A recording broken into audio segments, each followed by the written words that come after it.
বর্তমানে আমরা যে আমাদের ইসলামী জনগোষ্ঠী আছে, যে টুপি পাগড়ি জুব্বা মোচ কাটা যারা প্রচলিত এজিপি ইসলামের ধারাবাহিকতা নিয়ে বর্তমানে ইসলাম বিশ্বের যে প্রতিষ্ঠাতা করছে, এদের একটা পরিচয় যে এরা একমাত্র সালাতের ভিতরে যে আল্লাহকে সেজদা করে, অর্থাৎ সেজদা এবং সালাত এরা এক জায়গায় পরিচিত করেছে।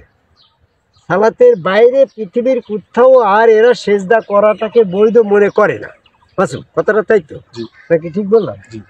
তাহলে সালাতের বাইরে পৃথিবীর আর কোথাও সেজদা দেওয়াটাকে তারা শিরক মনে করে। তো আমি কোরআন গবেষণা করে দেখলাম, কোরআনের ভিতরে 3টা জায়গায় এই সালাতের কথা, এই সেজদার কথা আসছে। একটা সূরা নেসার 102 নম্বর আয়াতে সালাতের ভিতরে সেজদা, এখানে সালাতের জন্য তোমার সেজদার কথা আসছে। আর একটা জায়গায় দেখলাম যে ওয়াসজুদুল আদামা, আদমের দিকে সেজদা, তাহলে 2টা হইল। আর একটা জায়গায় দেখলাম সূরা বাকারার 58 নম্বর আয়াত, যে এই আয়াতে বলছে তোমরা জনপদে যখন প্রবেশ করবে তখন তার দরজায় সেখানে সেজদা দিবে। তাহলে সেখানে সেজদা শব্দ আসছে। তাহলে মূলত কোরআনের ভিতরে 3টা জায়গায় সেজদা শব্দ আসছে, 3টা সিচুয়েশনে। একটা সিচুয়েশন হচ্ছে সালাতের ভিতরে সেজদা, আর একটা সিচুয়েশন হচ্ছে আদম কবে আল্লাহকে সেজদা, আর একটা সিচুয়েশন হচ্ছে একটা জনপদে যখন মানুষ ঢুকতে যাচ্ছে সেখানে প্রথমে সেজদা দিয়ে ঢুকতে হচ্ছে। তাহলে সালাতের বাইরেও সেজদা আছে, এটা কোরআন থেকে জানলাম।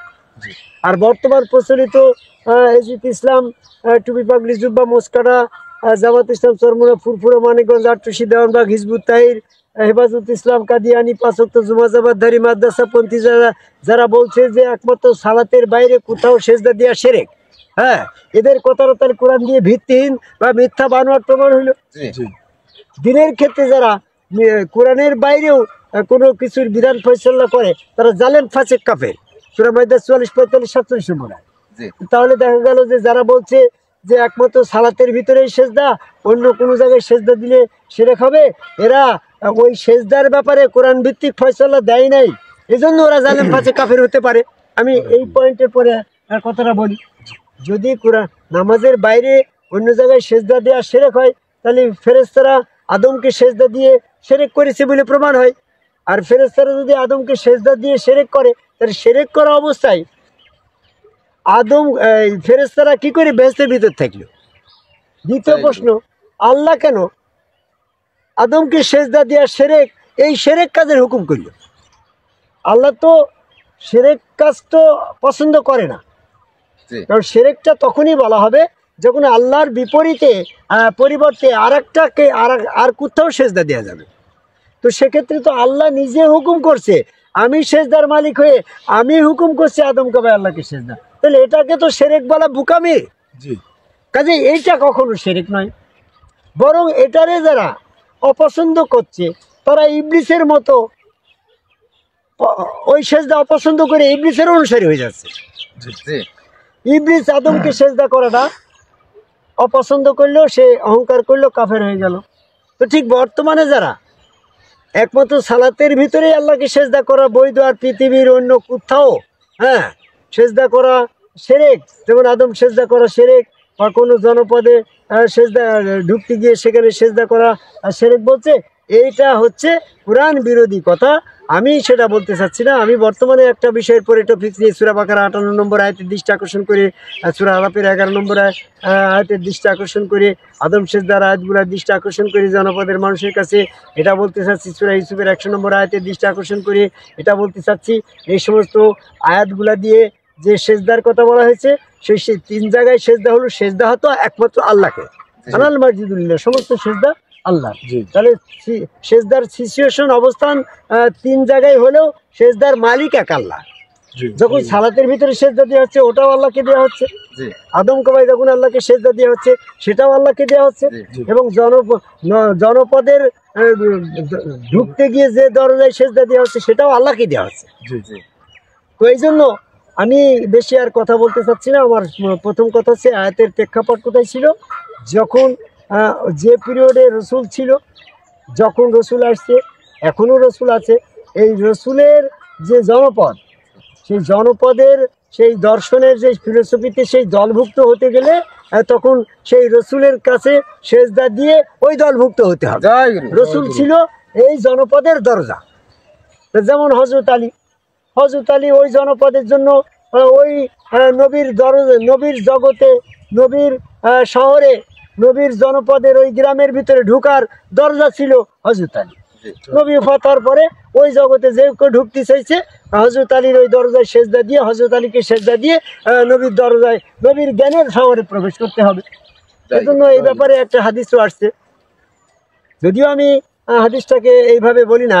সূরা আনামের সূরা বাকারা 58 নম্বর আয়াতের কথাটাই সেখানে বলা হয়েছে যে নবী সাল্লাল্লাহু আলাইহি ওয়াসাল্লাম তিনি এমনটা বলছিলেন যে আনা মদিনাতুল ইলমি ওয়া আলিউ বাউহা, যে আমি জ্ঞানের নগর আছি, আমি চলে যাওয়ার পরে হযরত আলী সেই নগরের দরজা হবে।